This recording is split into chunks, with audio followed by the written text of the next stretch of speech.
Coronavirus, la pandemia. ¿Cuáles son los síntomas? ¿Cómo se transmite? ¿Qué puedo hacer para protegerme y prevenir la propagación de la enfermedad? Nuevo padecimiento que ha encendido las alarmas de los sistemas de salud. Coronavirus, la pandemia. Qué gusto saludarlo también en fin de semana. Bienvenido a este programa especial de Coronavirus, la pandemia. Saludamos a quienes nos ven a través de la señal de Todos, Canal 44, y a quienes nos siguen a través de alguna señal de las televisoras públicas que se suman a esta emisión en México y América Latina. Gracias a todos ustedes.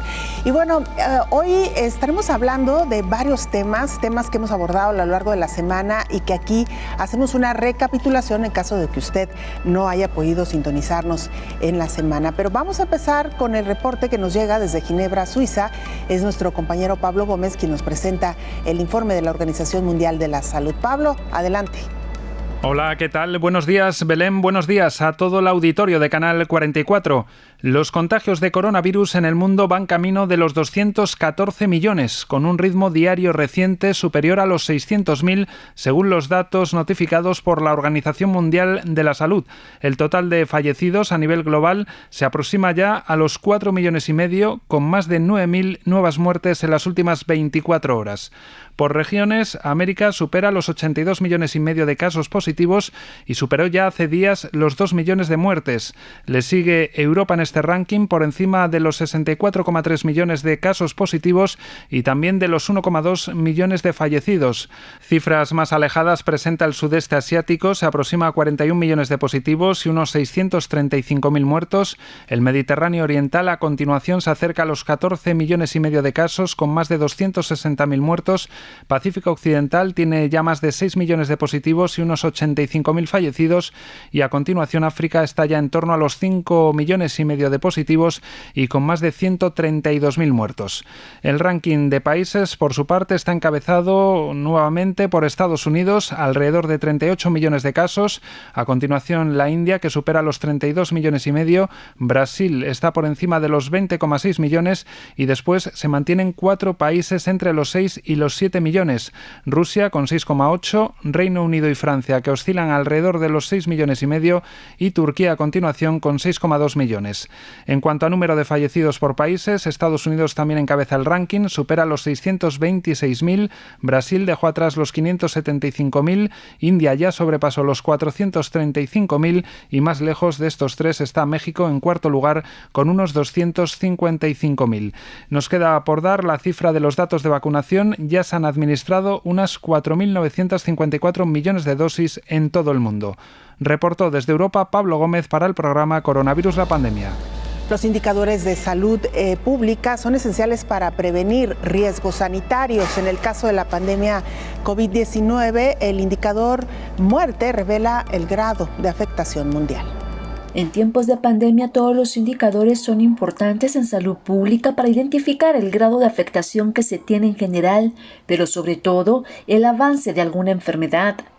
Cada indicador es esencial: edad, sexo, características, municipio, zona geográfica, enfermedad predeterminada, seguridad o no, recursos económicos, vivienda y muertes son algunas marcaciones que en salud son primordiales.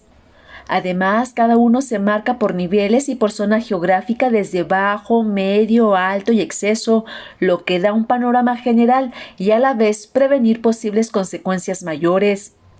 Los expertos señalan que el objetivo y aplicación de las estadísticas en salud pública proporcionan el conocimiento y comprensión de la información acerca de la etiología y el pronóstico de las enfermedades, a fin de asesorar a los pacientes sobre la manera de evitar las enfermedades o limitar sus efectos. Además, son clave para la investigación al planear, recolectar, organizar, representar, interpretar y analizar la información.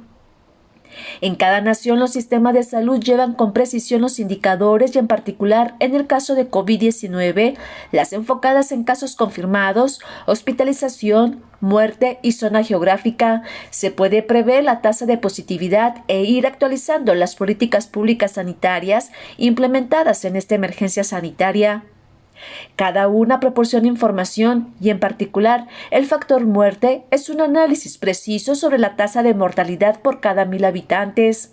Los sistemas de salud publican la estadística anual de defunciones según la causa de muerte y con COVID-19 esto será más preciso.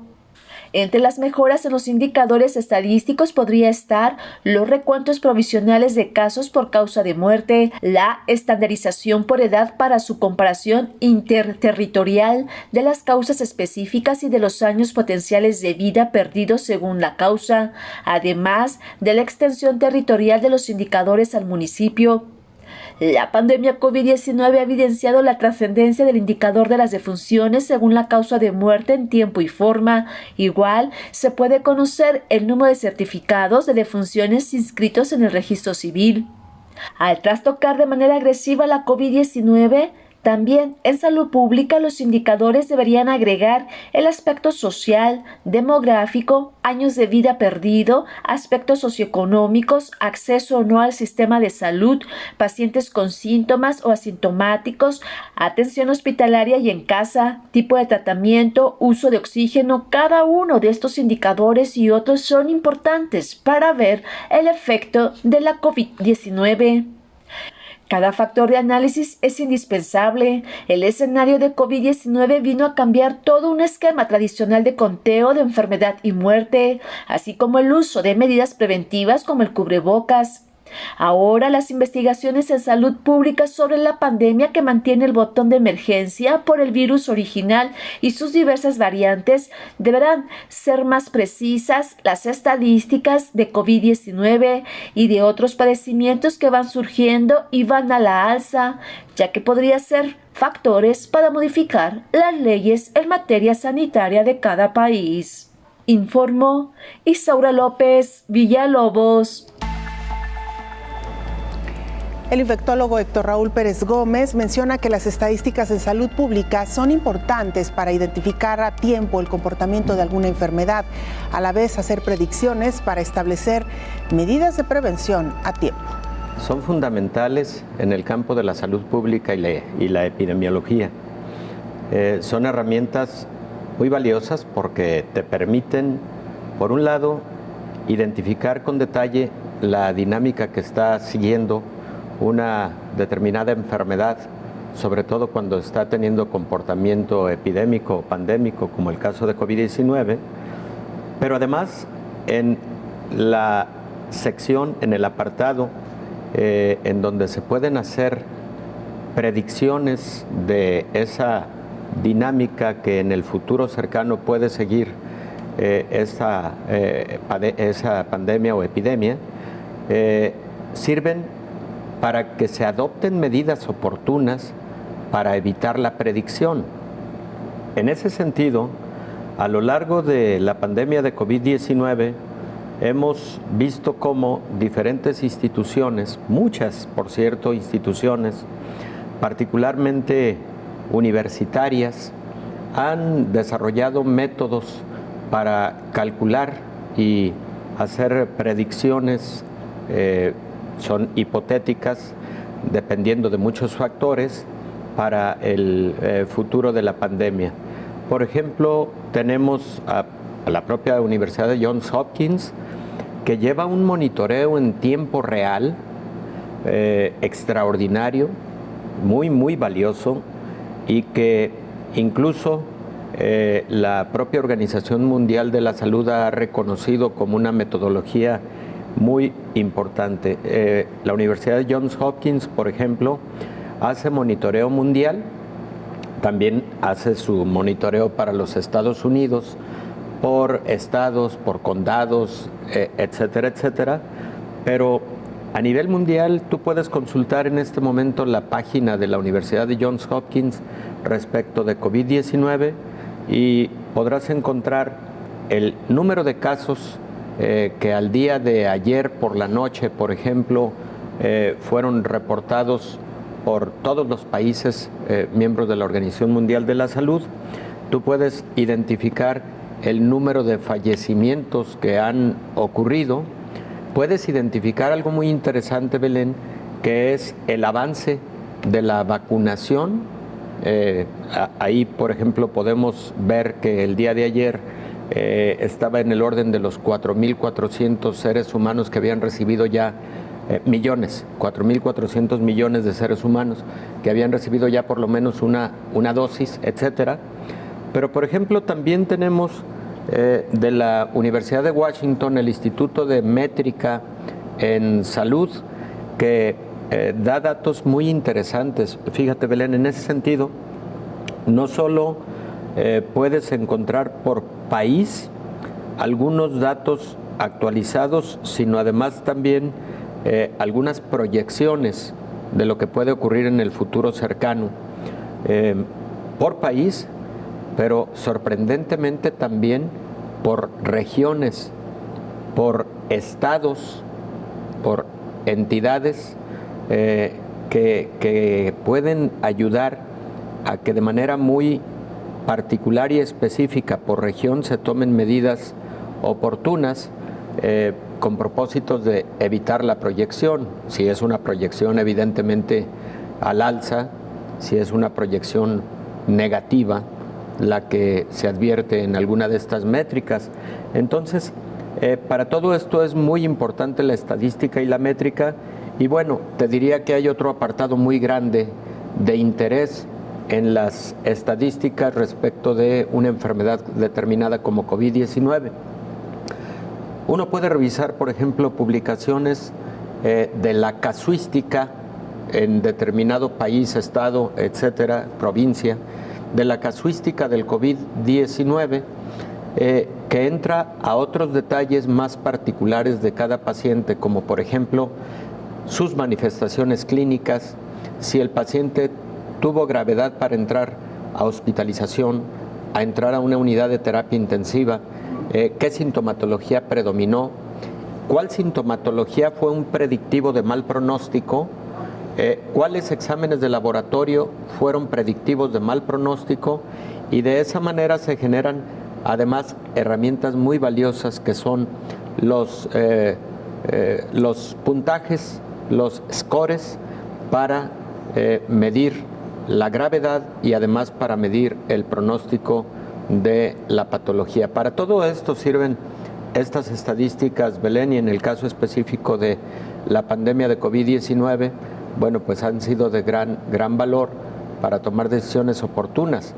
No siempre se han tomado decisiones oportunas en el mundo, a pesar de estar viendo cierta evolución epidemiológica, también hay que decirlo, y también hay que señalar que algunas de estas estadísticas predictivas pueden tener limitaciones, porque a veces queremos hacer predicciones para muy largo plazo o para mediano plazo, y está perfectamente demostrado que las estadísticas predictivas en una epidemia o en una pandemia deben ser para más corto plazo, no para 6 meses, por ejemplo, pero sí, por ejemplo, para 1 o 2 meses. ¿Cómo estará la pandemia dentro de un mes, dentro de 2 meses?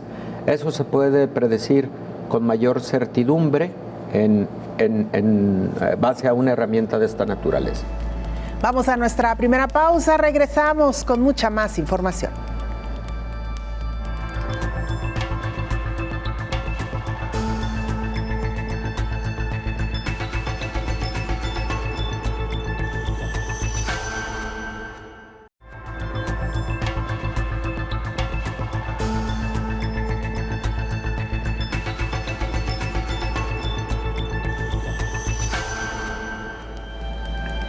El número de muertes ocurridos en una pandemia, sin duda alguna, es el indicador no solamente más doloroso, sino también el más revelador del tipo de situación que se vive en ese momento.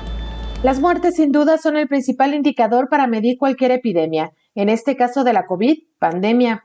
México es el cuarto país con más muertes, según el conteo de la Universidad Johns Hopkins. India está en tercer lugar con 434.367 decesos.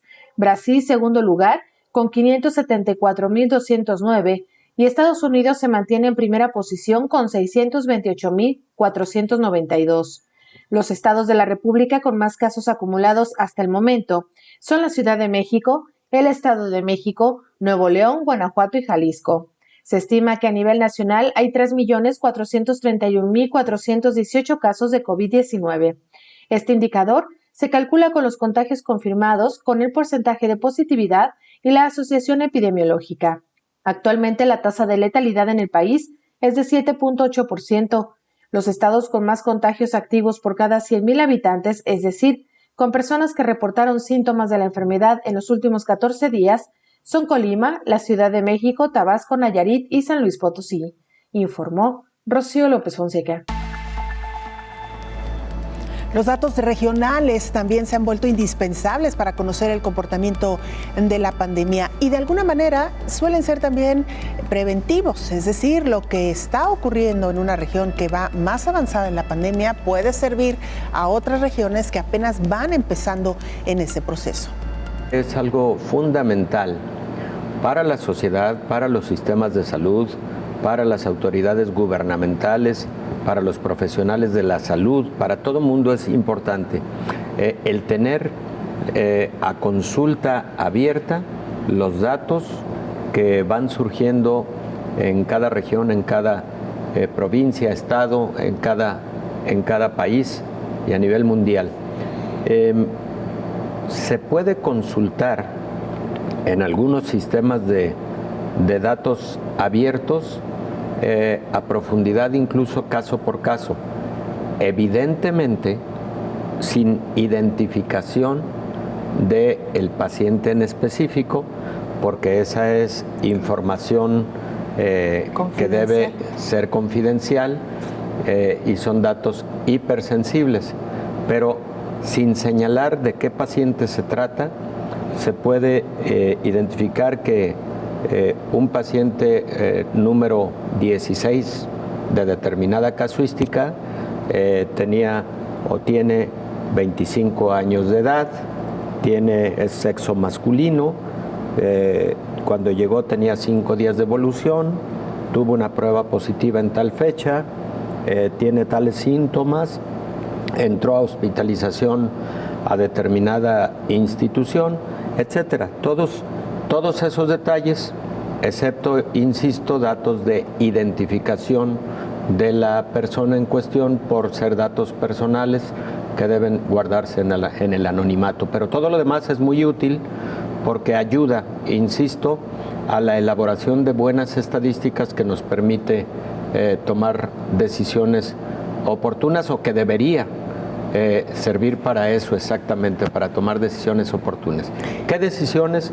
Pues a lo mejor el de cierre de algunas actividades que pueden representar más riesgo para una determinada sociedad, cierre temporal, por cuánto tiempo, identificar brotes que podrían generar incrementos mayores de la enfermedad en determinado lugar y que si focalizamos, por ejemplo, el cierre de actividades en una empresa, por decir algo, o en un centro escolar, podemos evitar una onda expansiva de crecimiento epidemiológico.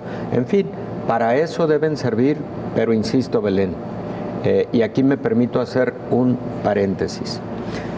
Las predicciones estadísticas ideales deben ser para corto plazo. Hay diversas publicaciones que nos hablan de esas limitantes. ¿Por qué motivo para corto plazo? Porque, Belén, tú puedes predecir, por ejemplo, a 3 o 6 meses cómo podrá comportarse la pandemia, pero si las variables que son los ingredientes para hacer el cálculo están prevaleciendo o persistiendo a lo largo de ese tiempo como se encuentran en este momento. Por decir algo, ¿qué porcentaje de la población está utilizando y adecuadamente cubrebocas? ¿Cuál es el índice básico de reproducción o el número básico de reproducción en este momento? Es decir, 1 a cuántos convivientes infecta. El porcentaje de positividad de pruebas que tiene la población en determinado momento, el número de casos activos que tienes en este momento, el número de casos probables que tienes en este momento. Con todos esos ingredientes y otros que algunas fórmulas utilizan, tú puedes decir entonces el comportamiento va a ser tal dentro de 1 o 2 meses. Puedes decir incluso será tal para dentro de 4 meses, por ejemplo, ¿no? Pero es evidente que todas estas variables día con día pueden tener, por eso se llaman variables, una variación que entonces modifica la curva. Si por ejemplo vemos la métrica de la Universidad de Washington, del Instituto de Métrica, hay una sección que es una predicción para determinado tiempo, pero está basada en el porcentaje de uso de cubrebocas de la población en el momento del cálculo. Bueno, si esto cambia, y de eso se trata, de que ahí se hace enfático con la población, oiga, use cubrebocas porque si no, dentro de 2 meses vamos a estar en estos niveles de contagio. Por ejemplo, ese apartado en específico, ¿no? Y por otro lado, Belén, estos mecanismos de predicción que están sustentados en un apartado de las matemáticas conocido como cálculos bayesianos, tienen también variaciones porque no todos utilizan las mismas variables, los mismos ingredientes para el cálculo. Entonces, algunos han sido un poco más acertados en la predicción y algunos han sido pues muy desacertados en la predicción. Sí, ¿no? Totalmente. Entonces hay que tener nada más esas precauciones. Y en general, en estadísticas, las tendencias son también elementos fundamentales, sobre todo para la predicción. Lo que ocurra en 3 días no genera tendencia o no se puede calificar como tendencia. Lo que ocurre en 8 días no se puede calificar como tendencia. Se acepta en el campo de la salud pública y la epidemiología que para una determinada enfermedad se puede hablar de tendencia cuando el comportamiento, por ejemplo, a la baja, ha sido persistente durante lo que sería un periodo de incubación de la enfermedad. Por ejemplo, Belén, ¿cuál es el periodo de incubación de COVID-19? 5 días, promedio. Pero el periodo de incubación de COVID-19 puede tener un rango que va desde los 3 días hasta los 14. Bueno, tú tienes que tomar el máximo del periodo de incubación de esta enfermedad, que son 14, para que si a lo largo de 14 días se estuvo observando una disminución persistente en una provincia, en un municipio, en el país, etcétera, si ha ocurrido a lo largo de esos 14 días de forma persistente, ahí sí puedes hablar de una tendencia a la baja de la curva epidémica o de la curva pandémica. Digo, qué bueno que a lo largo de 3 días consecutivos parecieran bajar los casos en una determinada ciudad. ¡Qué maravilla! Maravilla adicional sería que eso ocurriera a lo largo de 14 días. Claro. Para hablar de tendencia. Y entonces un cálculo de predicción sería mucho más exacto con esa tendencia que solamente tomando un periodo más corto de tiempo, breve, ¿no? Claro. Así es. Entonces, por eso, Belén, a veces ocurre lo que bien señalas, que pareciera tener una disminución modesta a lo largo de algunos días, que da gusto que exista una disminución, pero que de repente te brota un día con un número significativo de contagios. Eso te habla de que seguramente no era una tendencia. Ahora también podría darse el caso de que los sistemas de monitoreo de la tendencia epidemiológica pudieran haber tenido algún retraso durante algunos días Ese día se actualizaron números en los sistemas, en las plataformas de incorporación de los datos, y entonces aparece como un número muy grandote de contagios en un día determinado, pero a lo mejor muchos de esos son de días previos y lo que ocurrió fue nada más la actualización. También eso puede llegar a ocurrir. En Honduras, nuestra compañera Naomi Mesa nos actualiza información. Ella es reportera de STV Telebásica. Un saludo para ti, Belén, y para toda la audiencia de Canal 44. La cuarta jornada de vacunatón se realizó este fin de semana en distintos municipios de la región occidente del país. En esta ocasión acudieron personas desde los 18 años para recibir su primera dosis de la vacuna contra COVID-19. Aunque la afluencia de personas en los centros de vacunación es masiva, las autoridades de la Secretaría de Salud invitan e insisten a la población que acuda a vacunarse, ya que es la manera de protegerse del virus para que no ataque de manera muy agresiva. De igual manera, se comenzó la aplicación de segundas dosis de la vacuna Sputnik V, con las 20.000 vacunas que llegaron la semana pasada al país. Y de igual manera, esta semana se seguirán aplicando las otras 20.000 vacunas que llegaron este pasado domingo.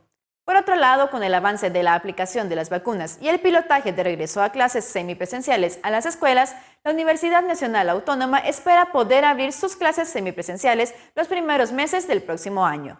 Las autoridades de la universidad ya presentó el protocolo debido a SINAGER y a la Secretaría de Salud. Son 24 protocolos de bioseguridad que garantizan la seguridad de los involucrados en el retorno a clases, afirmando que se solicitará carnet de vacunación para el ingreso al establecimiento. Honduras ya sobrepasa los 326.800 casos positivos por COVID-19. Se reportan al menos 105.100 personas recuperadas, con el lamentable deceso de más de 8.500 hondureños. Honduras se acerca a las elecciones generales este año y el CNE definió este domingo mediante un sorteo la posición que ocupará en la papeleta electoral cada uno de los 15 aspirantes a presidente que participan en las elecciones generales del 28 de noviembre de 2021, donde los hondureños decidirán quién será el próximo gobernante del país. Recordamos a la población que se cuiden en todo momento. Las vacunas no impiden el contagio, por lo que no deben olvidar las medidas de bioseguridad y que de no ser necesario no salgan de su casa. Para Coronavirus la Pandemia, informó Naomi Mesa de STV Telebásica. Hacemos una pausa, regresamos con mucha más información.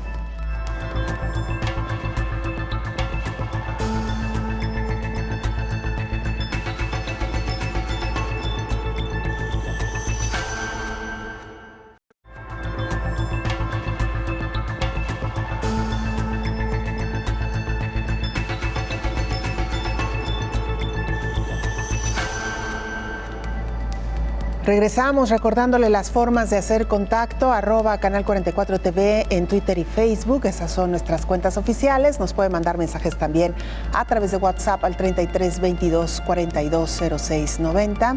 Nos gusta, por supuesto, tener esta comunicación con usted, recibir sus comentarios, sus preguntas, sus inquietudes.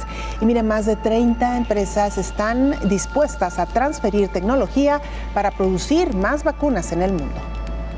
La directora de la Organización Panamericana de la Salud, Carissa Etienne, dijo que la grave escasez de vacunas COVID-19 en América Latina y el Caribe es una llamada de atención para una mayor producción y anunció el inicio de una nueva plataforma para alcanzar este objetivo. Por ello, este organismo internacional lanzará una plataforma para impulsar los esfuerzos regionales en la fabricación de vacunas, comenzando con la primera de una serie de reuniones para promover una mayor coordinación entre los países y para reclutar socios del sector público y privado para convertir esta idea en una realidad. La producción limitada y la distribución desigual de las vacunas comprometen la respuesta pandémica de la región y ponen la salud pública en un riesgo muy alto, advirtió. La dependencia de las importaciones hace que América Latina y el Caribe sea más vulnerable.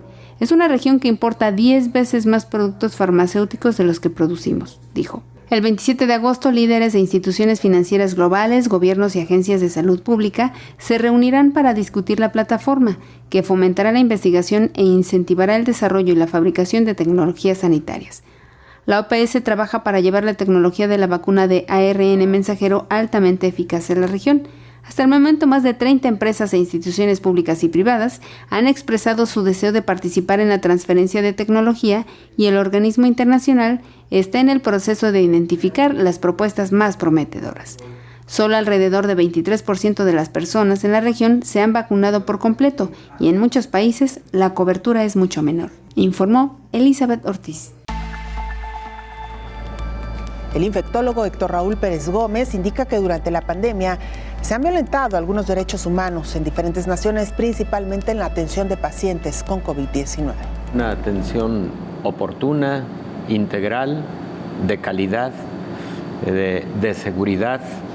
Ese derecho que es un derecho universal, consagrado desde, diría yo, desde siempre. La Carta de Derechos Humanos surge alrededor de 1945, pero es evidente que hay antecedentes históricos en donde la salud, desde tiempos inmemoriales, tiene un lugar preponderante en la calidad de vida de la población, y así es reconocida desde culturas ancestrales, que está consagrado prácticamente en todas las constituciones legislativas mundiales, está consagrado en la Carta de Derechos Humanos, que surge desde el 45 con el nacimiento de la Organización de las Naciones Unidas y un año después la Organización Mundial de la Salud, con la definición de lo que es salud precisamente, y que se refiere a que la salud es algo integral, no solamente corporal, sino también salud mental, salud psicológica, salud desde el punto de vista social, lo cual da una integralidad que nos permite tener un bienestar absoluto, un bienestar general, porque dice la definición, no es solo la ausencia de enfermedad, sino un estado de bienestar físico, psicológico, social, ¿no? Entonces, tú comentas una asignatura pendiente, es muy probable, con muchísimas inequidades en todo el mundo. Países que tienen sistemas de salud muy sólidos, pero países que tienen sistemas de salud con muchos déficits, por ejemplo, desde el ámbito de la prevención y la educación para la salud, la promoción de las medidas preventivas, pero también la atención oportuna, la atención de especialidad y alta especialidad. Todo eso tiene grandes inequidades a nivel mundial. Hay países y regiones que difícilmente tienen un número suficiente de camas por 1,000 habitantes, que es un indicador por lo menos de infraestructura sanitaria, el número de camas hospitalarias por 1,000 habitantes. Hay países cuyos hospitales carecen de muchos insumos, carecen de mucho equipamiento. Hay países en donde el número de médicos y enfermeras está muy por debajo de la media internacional, que está, por cierto, medida por la propia Organización para la Cooperación y el Desarrollo Económico, por la Organización Mundial de la Salud. En fin, hay diversos indicadores que nos hablan de la calidad de los sistemas de salud.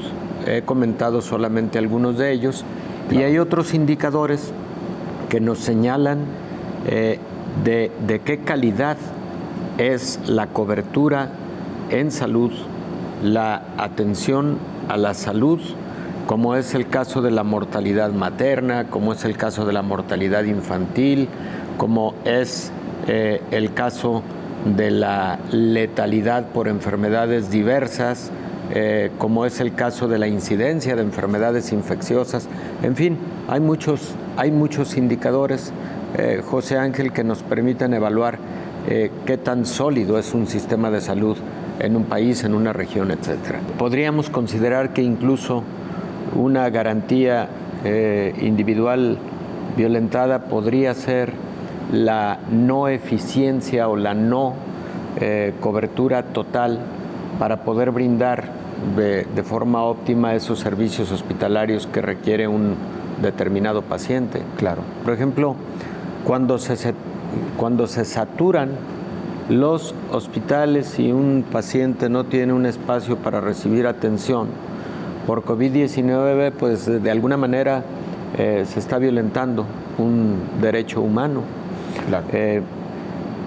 Ahora, lamentablemente ha sido de tal magnitud la pandemia que ha rebasado a la mayor parte de sistemas de salud en el mundo. En el mundo entero.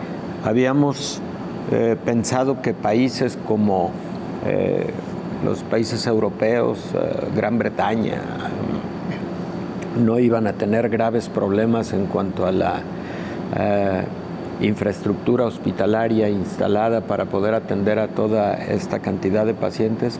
Y no fue así, se vieron rebasados en diversos momentos. Francia, Italia. Italia fue el segundo epicentro de la pandemia de COVID-19. Así es. ¿Y qué es lo que vimos en algunas de las regiones más afectadas? Como por ejemplo la región de Bérgamo, que fue el segundo epicentro de la pandemia, que no tenían espacio donde hospitalizar. Así es. Lo vimos en Francia, lo vimos para Inglaterra, lo hemos visto para países de América Latina. En su momento también algunos países asiáticos llegaron a tener serios problemas para poder tener camas disponibles para la atención de pacientes graves, ¿no? Claro. Entonces, que si el no tener un sistema de salud suficiente para poder atender una contingencia de esta naturaleza podría considerarse violatorio de los derechos humanos, pues sí.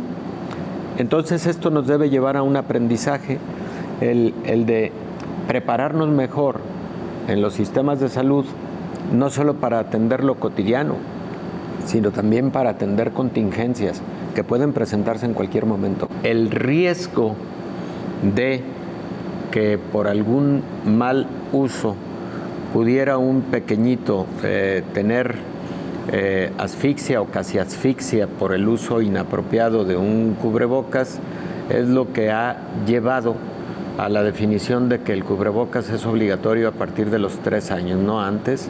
Uh-huh. En los niños más pequeños la distancia entre persona y persona es fundamental.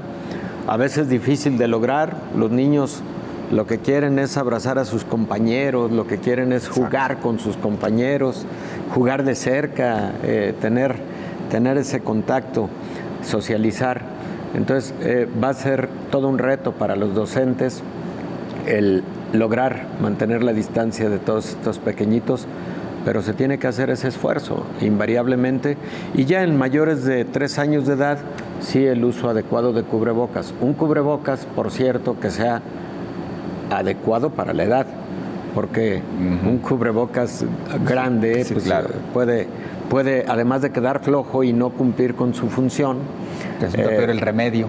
Sí, efectivamente, tiene que ser un cubrebocas de tamaño adecuado, que además tenga los cordones o tirantes con suficiente tensión para que haya buen adosamiento de la superficie precisamente a la piel facial, y con el ajustador que va hacia la nariz perfectamente adosado, adherido, claro, para que funcione adecuadamente el cubrebocas.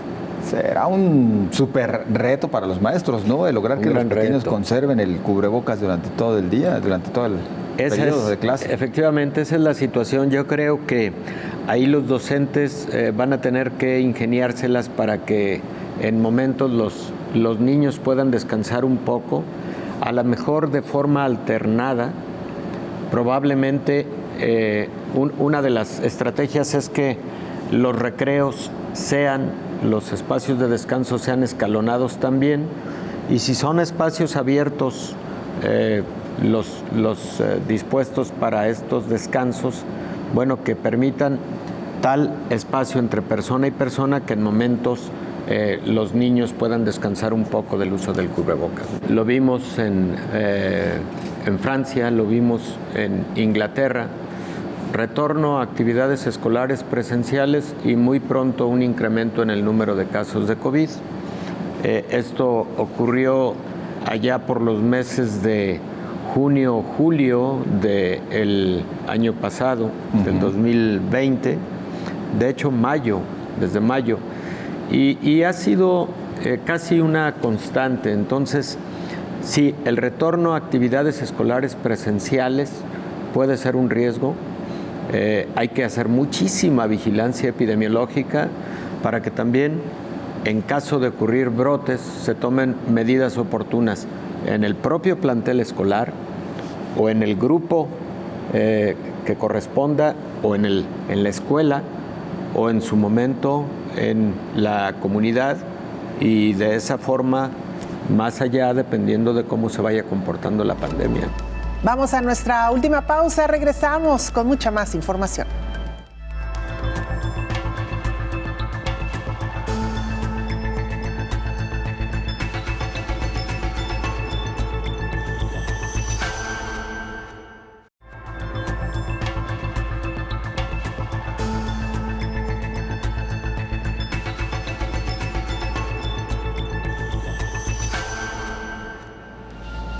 México se prepara para el eventual regreso a clases. Esto será el próximo lunes para las escuelas públicas. Millones de niños y adolescentes regresarán después de más de 1 año y medio de pandemia.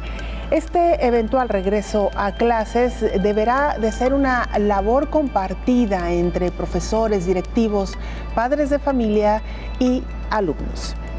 Los países ya retoman el regreso a clases bajo el llamado de emergencia seguridad escolar a fin de prevenir brotes de COVID-19 en el interior de los planteles educativos. En medio de la ola pandémica del segundo semestre del año, el sistema de salud y educativo mundial cierran filas para unificar los protocolos sanitarios escolares. Millones de niñas, niños y adolescentes retomarán sus actividades, mientras que para otros será la primera vez. Deberán seguir de manera secuencial las medidas que se apliquen desde que salen de casa hasta llegar a la escuela y viceversa.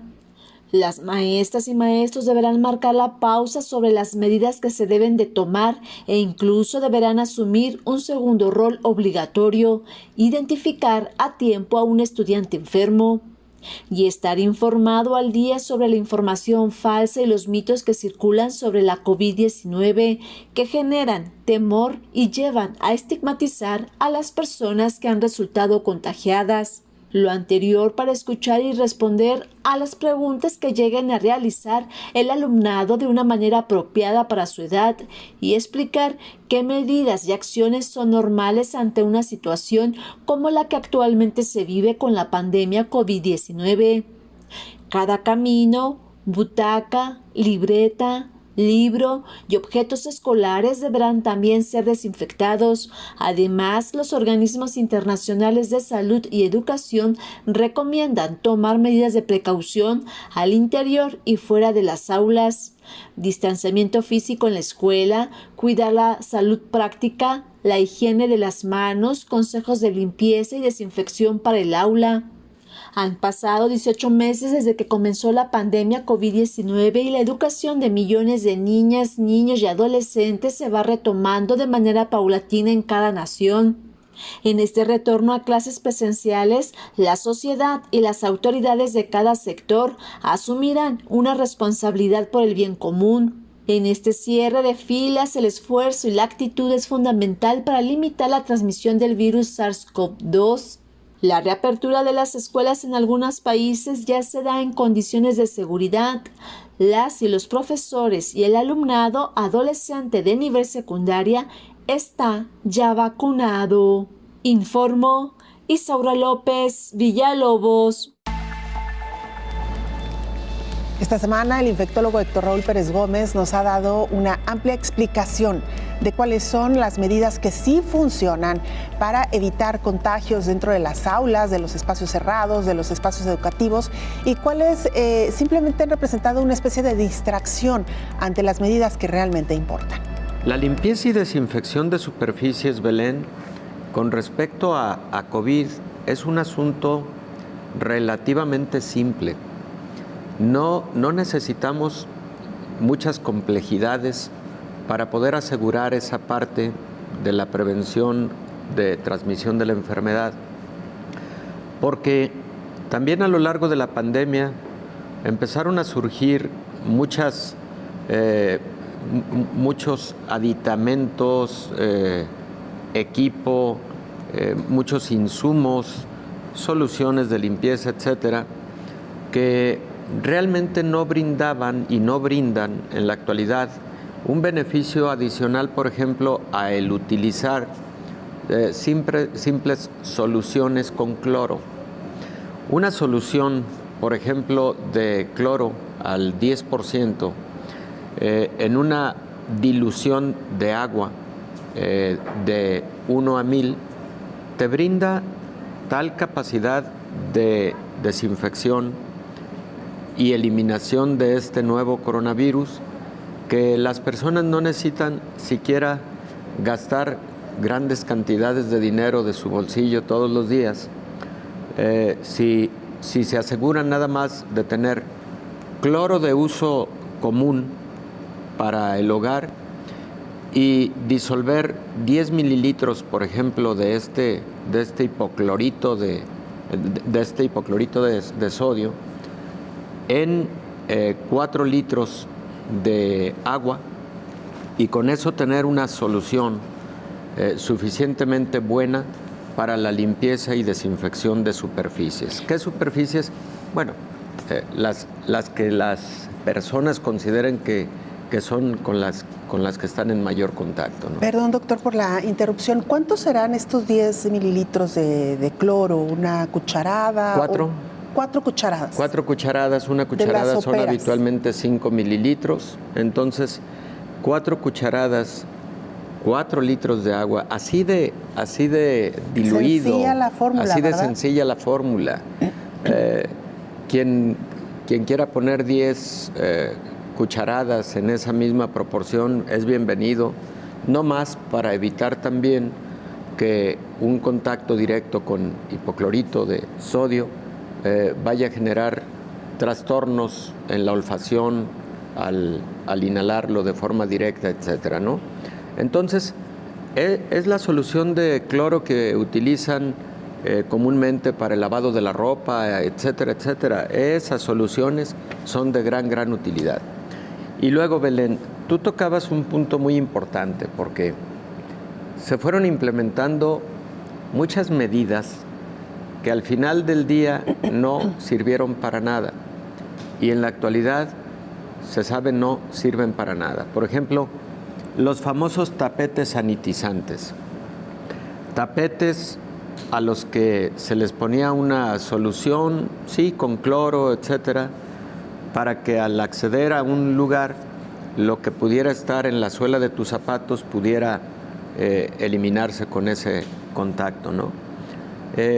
Eso muy pronto la misma Organización Mundial de la Salud y otros organismos señalaron que era inútil. Antes de despedirnos, nuestro compañero Javier Corleto, jefe de TV USAC en Guatemala, nos presenta el siguiente informe. Desde Guatemala les enviamos un saludo a todos los que forman parte del equipo del programa Coronavirus La Pandemia. Guatemala reporta más de 11.500 fallecidos a la fecha.